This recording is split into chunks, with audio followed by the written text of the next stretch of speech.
All right, so this last section in the textbook is on linkage. So if you go to your textbook, it's 5.4. This textbook, different version, is 5.3, but it is all the same information and pictures. So there's a lot of good diagrams. That's what I'm going to kind of go through. And realizing that this chapter has two kind of skills. This is a skill that you're going to learn. I'm going to do a different video. This is more the theory of information, and then I'm going to do a video specifically on some of the skills that pertain to the theories. So that will be the fourth video for this chapter. But the idea that Mendel, when he was studying his P's, he looked at 7 different characteristics, and he lucked out that the Punnett squares worked because all of the traits that he was studying was on different chromosomes. And those mean that the chromosomes are unlinked. So it's all kind of understood that to this point, there wasn't really this idea of what is known as linkage. So what starts to happen is if there's more than one gene on a chromosome. So here you have an example of a scenario where they put 2 different genes, the P gene and the L gene, on the same chromosome. So this is one homologous after it's been replicated, and then here is the other homologous chromosome after it's been replicated. So this would be your theoretical tetrad.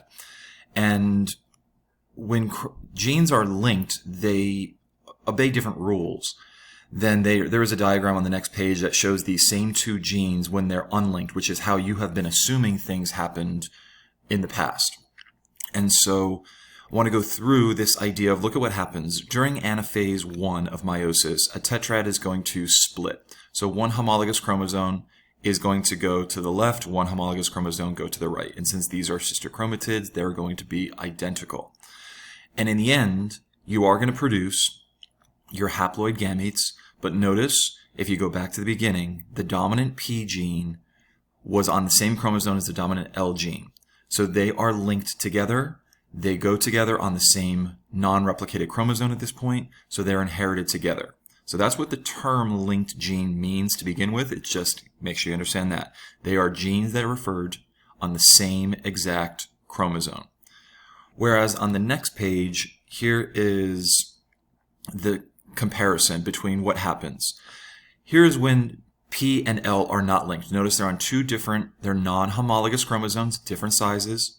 Little review here. There is some information back here on how they figured it out, and if you haven't even recognized, we call these things a Punnett square. They talk about the scientist, R.C. Punnett. So it's not based on some random name. It's actually the scientist that probably has created this matrix. But what you get when you have a typical dihybrid cross, meaning you have 2 different genes you're looking at, the P and the L. And over here in the paragraph, it kind of talks about what the dominant and recessives of each gene represent. But what you have been trained to do is to FOIL this out, because there is a theoretical option that the blue homologous chromosome could be paired with the blue of this one, which would have created a dominant P, dominant L gamete.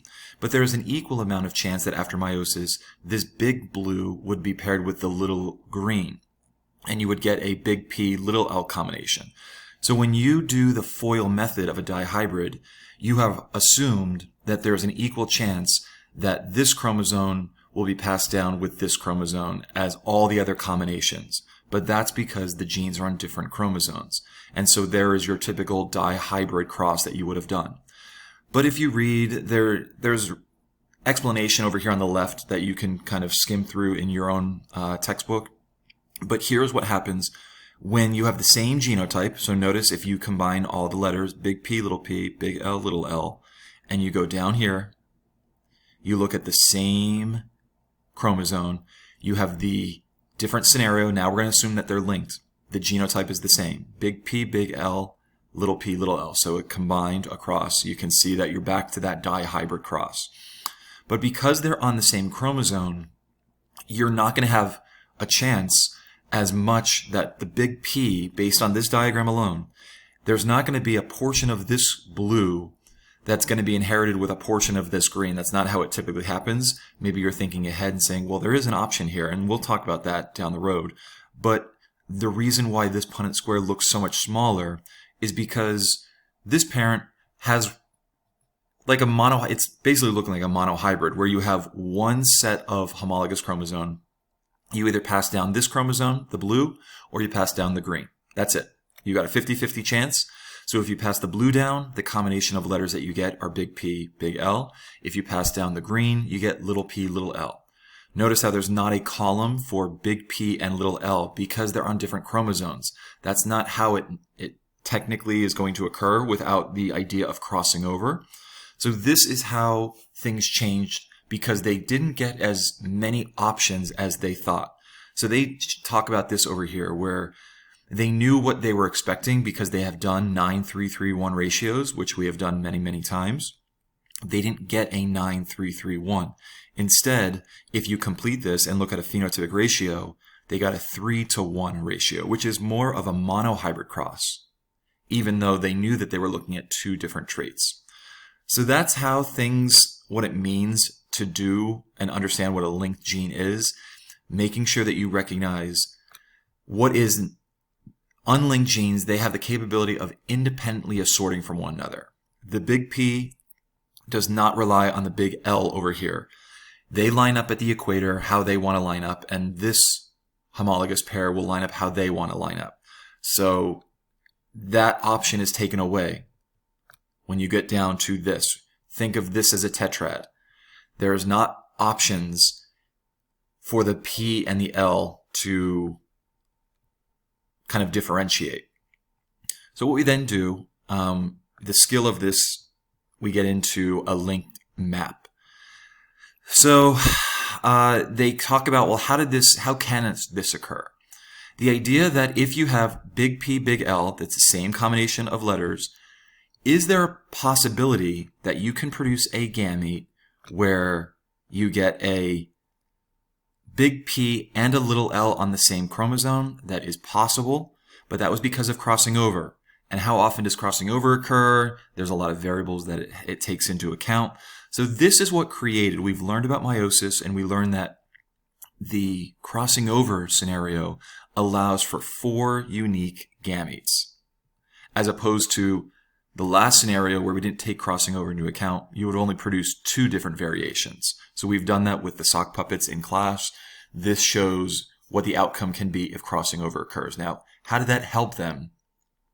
When they recognized that genes could be on the same chromosome, the next thing they want to do is create, well, where are the genes compared to one another? Are they close or are they far apart? So the analogy that I use is often think about this like in a classroom experience.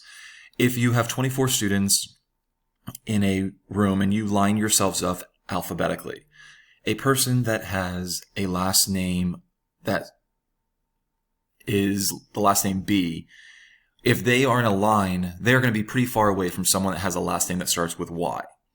So if a new student comes into the classroom and kind of rearranges everything, the chances that those 2 students that had the last name B and the last name Y are going to get further apart on the spectrum is going to probably be very high because there's not many options. If someone comes in with the last name A, sure, that doesn't impact the students that have the B and the Y last name.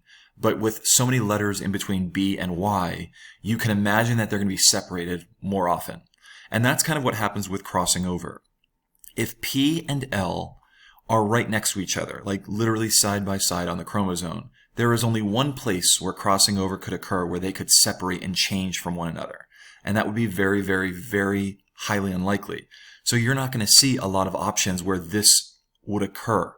But if P and L are on completely opposite sides, then anytime it crosses over, your chances that you're going to separate P and L from one another are pretty high.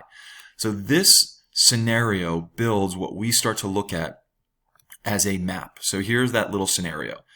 A and B are further apart. So this area, if any area of crossing over occurs, then you can assume that the dominant A will now be with the small b and small c. That's going to be much higher case than look at where B and C are. They are so close together that the only chance that the dominant B would be separated from its counterpart that's dominant C on this chromosome would be if it literally crosses over right here. And what are the chances? It can happen, but it is definitely less likely than something up here where you have a much wider margin that you can do this. So that's the idea behind it. It does get into solving this. It talks about parentals and recombinants, that will be in the video where I show you how to build these gene maps. But for right now, that's not as important. But what you do need to see, I'm going to go through this chart right here. At the end of their experiment, they kind of figure out how far or how many times two different genes crossed over during this process. And there's a very particular setup that you have to do. I think that's well above where you need to be thinking right now. But they have three different genes. They have the X, the Y, and the Z gene. So they changed it from A, B, and C on the little picture that we just went through. And what they figured out through experimentation is that the percentage of times that X and Y separate from one another is about 10% of the time. They figured out that X and Z separate about 4% of the time, and Z and Y separate approximately 6%. So there's no other combination with these three letters. That's the only distances that you would kind of be able to come up with. There's no other two-letter distances. So what they do is they recognize that since X and Y have the largest distance of all the combinations, they must be furthest away from one another. And they make this very nicely. The math is going to work out perfectly. It doesn't always work out like that, but in a very simple example, this is all we need to do. If the distance between X and Y is about 10%, then we would assume that Z must be between X and Y. And it works out mathematically between X and Z. Here's more the graphic representation. There's your 4.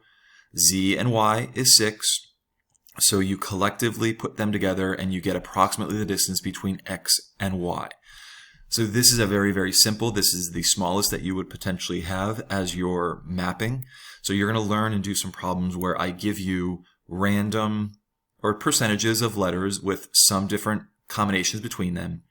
And you build what must be the order of these chromosomes or these genes on that chromosome. You're going to get a little bit more than 3. 3 is a very, very simple map, as we call it. This is a gene map. So you'll get ones with 4 and 5, and you just start piecing it all together. That will be on the follow-up video, but this is what we start to then figure out.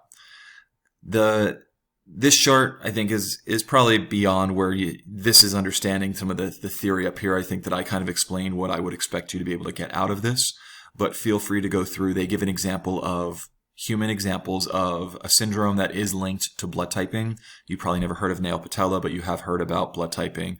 So they do this thing where they try and figure out what are the chances of these occurring, because they realize that the syndrome for nail patella is linked to the A-type blood or blood typing itself. So they do a little scenario with Greg and Susan up in this, and they just are trying to figure out what are the chances that their child will have a specific set of circumstances. So that's linkage. Your last page on here, I think this is where it's beyond what we need to do in the time frame that we have left. So you can ignore this section. It is the last bit. If you get through this video and understand what it means for non-linked genes and what it means to be linked genes, and just a little bit of that gene mapping scenario, that it makes sense, okay, if something is further away, they will cross over. It's all about crossing over frequency. And if that's confusing, go back in your textbook, or you can send me a little note. All right. Have a good one.